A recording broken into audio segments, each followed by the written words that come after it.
बाजार समितीत कांदा लिलाव सुरू। शेततळ्यात बुडून 2 शाळकरी मुलांचा मृत्यू। पैठण तालुक्यातील शेकट्याची घटना। महिलांमुळे वाचला एकाचा प्राण।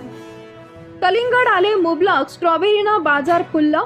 भाजीपाल्यांच्या दरात चढ उतार। कडधान्य मार्केट स्थिर। समितीत आंब्याची आवक। गवार ओल्या मिरचीला तेजी।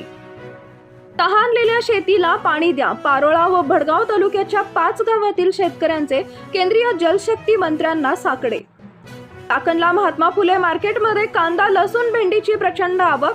चाकण बाजारभाव एकूण उलाढाल 6,80,00,000 रुपये। फळभाज्या पालेभाज्यांचे बाजारभाव कोलमडले। हिरव्या मिरचीला 4,000 रुपयांपासून 6,000 रुपयांपर्यंत भाव मिळाला।